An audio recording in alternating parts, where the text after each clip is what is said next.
د چاپې سهار لومړی برخه. د چا د وجود برخه د چا زړه خاورو ته سپارو، د چا د وجود برخه د چا زړه خاورو ته سپارو. یو ګل د نحمده ونصلي على رسوله الكريم. اما بعد، د فکري جوړښت درنو او قدرمنو اوریدونکو، په دې هیله چې روغ او جوړ به یاست. الله رب العزت مو خوشحاله لره. دا د زه محسن احسان مو د یو بل نوي موضوع سره په درانه حضور کې را حاضر شوی یم چې د موضوع نوم دی د چاپې سهار، د کتاب لیکوال محترم مولوي ضیاء الحق حسان. ولې د چاپې سهار؟ تیر شل کلن اشغال په لړ کې په افغان اولس د شو ظلمونو، کړاوونو او دردونو شیبې د هېرېدلو نه دي، ځکه چې دوی په هیڅ ظلم سپما نه کوله. څنګه به چې دوی ته په زړه کې ور وګرځېدل، همهغه یې کول، ان تر دې چې د انسانانو په غوښو یې څاروي هم ماړه کړل. په موږ یې د بشر د حقوقو تر پښو لاندې کولو په نوم حمله وکړه، خو د دوی د بشر حقونه بیا یوازې هغه څه وو چې د کتاب پاڼې او الماري پرې ښکلي وې. زموږ د خواږه هیواد په لر او بر کې هره ورځ د یرغلګرو او د دې د روزل شوو غلامانو سپري کیتو له لورې عام وژنه ترسره کېدله، چې یو یې هم چاپه یا شپني عملیات و. د دې عملیاتو په مهال د شوو ظلمونو پوښتنه او رسېدنه یوازې د اوښکو 3 څاڅکي وو، کوم به چې د وخت مکار ګوډاګي واکمن د خپلې بېوسۍ د اظهار په مهال له سترګو تویولې. اوس پوښتنه دا ده چې دا 3 څاڅکي اوښکې به سیلاب شي؟ ځواب به د ټولو نه وي، ځکه چې دا داسې یو تمثیل و چې د ملت د خطا کولو په تکل یې وړاندې کولو.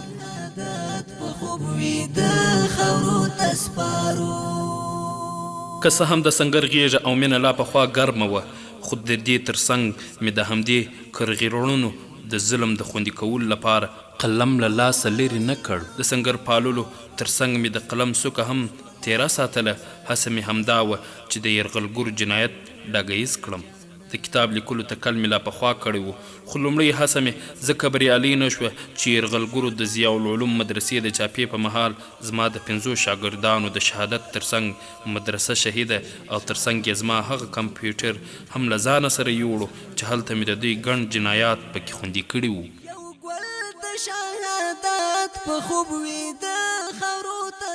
پر لوی خدای جل جلاله مې تکل وکړ. نه ناهیلی او نه ستړی شوم، بیرته مې خپله موخه وڅارله. د دوی ترسره شوو ظلمونو ته د خوندیتوب په موخه مې کتاب لیکلو ته بیا ځل ټینګ عزم وکړ. کتاب ته مې د چاپې سهار نوم ورکړ، ځکه چې د دې عملیاتو سهار به د تیرې شپې د ترسره شوو وحشت په اړه مظلومو ولسونو ته حال معلومولو. یا خو به دوی د چاپې ساحې ته تلل، د شهیدانو په جسدونو به یې سترګې لګېدلې او د تدفین ترتیب او د ټپیانو د درملنې او بې سرپناه انسانانو سره به یې مرسته کوله، او یا به یې هم د موبایل په لیکه د ترسره شوو وحشت پوښتنه کوله. د چاپې سهار د 4 برخو څخه جوړ دی. لومړۍ برخه هغه د ګوتو په شمار جنایتونه دي چې د 20 کلن یرغل په مهال بهرنیو ترهګرو په هیواد کې ترسره کړي دي. دوهمه برخه د هغو ځوانانو اتلولي دي چې د یرغلګرو بره مې ونړاوه. دریمه برخه شهادتونه او کرامت دی. څلورمه برخه د دې نومرکو ظلمیو یادونه او دردونه، او وروستۍ برخه پکې په انځوریزه بڼه لولئ. هره کیسه مې د بیلګې تر عنوان لاندې ځکه راوړې تر څو لوستونکي پوه شي چې دلته ګڼ وحشتونه ترسره شوي او دغه یوازې نمونه خوروار یوه بیلګه ده. پر حقایقو برابر کتاب راټولول اسانه نه دي. یوه برخه مې خپل یاداشتونه دي چې په خپله مې په سترګو لیدلي دي، او نور ماخوذونه مې هغه مرکې دي چې د پیښو د عیني شاهدانو سره مې ترسره کړي دي. په همدې تکل تر ډیرو لوري کلو لاړم او د پیښ په ځای کې مې له عیني شاهدانو یا هم د شهیدانو له ورثو څخه معلومات را اخیستي.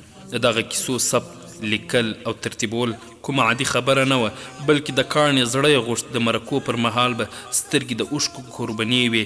د کیسو په دقت مې زیار کښلی. هڅه مې همدا وه چې د پیښې دقت ثبت شي او همدغه تاریخ راتلونکو نسلونو ته پاتې شي. لوی رب جل جلاله ته لاسونه لپه کوم چې دا وړه هڅه مې په خپل عالي دربار کې قبوله کړي. د میدان وردګو امنیه قومندان الحاج شیخ الحدیث محمد شریف حلیمي څخه د زړه له کومې مننه کوم چې د دې کتاب لیکلو ته یې وهڅوم دغه راز هر ډول همکاري راسره کړې. شیخ صاحب به تل راته ویل موږ او تاسې باید د یرغلګرو جنایات د تاریخ حافظې ته وسپارو، ځکه که دا ونه لیکل شي زموږ راتلونکي نسلونه به د دوی له جنایاتو نه خبر وي او وایي به امریکایان دلته د بیا رغونې لپاره راغلي وو. په همدې تکل چې دغه جنایت د راتلونکي نسلونو لپاره خوندي پاتې شي دغه لوی کار ته مو مخه کړه تر څو وروستي نسلونه د اشغالګرو اصلي صحرا وپېژني او د دوی له شوم پلانونو څخه خبر شي.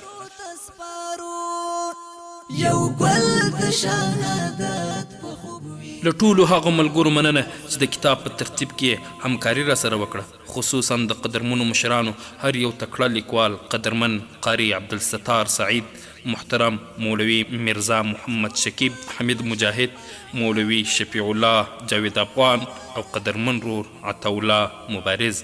د زړه له کومې مننه کوم چې له زیاتو مصرفیتونو سره سره کتاب وکتلو، په تقریزونو یې ښکلی او زه یې تشویق کړم.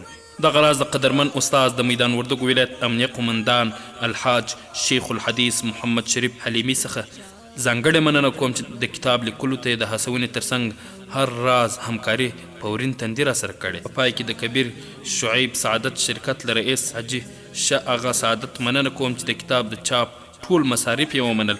رب العالمین دې نوموړي دغه ستره هڅه ورته قبوله کړي. کتاب کې به ضرور نیمګړتیاوې وي ځکه دا مې اول کتاب دی چې د چاپ په ګاڼه سمبالیږي. دغه راز د دردونو لیکل هم اسانه نه دي، نو بناءً له قدرمنو لوستونکو اوریدونکو څخه بخښنه غواړم. دا تاسو او دا هم د چاپي سهار کتاب نور بیا د فکري جوړښت درنو او قدرمنو اوریدونکو، دغه کتاب به انشاء الله تعالی د فکري جوړښت د سوشل میډیا له لارې تاسو ته په برخو نشریږي چې د دغه برخو ترتیب کوونکی ورور قاری مدثر پراهی صاحب او وړاندې کوونکی ستاسو ورور محسن احسان دی. د چا د وجود برخه د چا زړه خاورو ته سپارو، د چا د وجود برخه د چا زړه خاورو ته سپارو. یو ګل د شهادت په خوب وي د خاورو ته سپارو، یو ګل د شهادت په خوب وي د خاورو ته سپارو.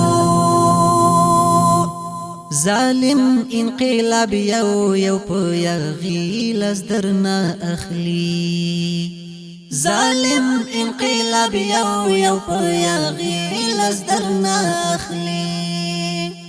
هیواد دستا درانه سړی درانه خاورو ته سپارو، هیواد دستا درانه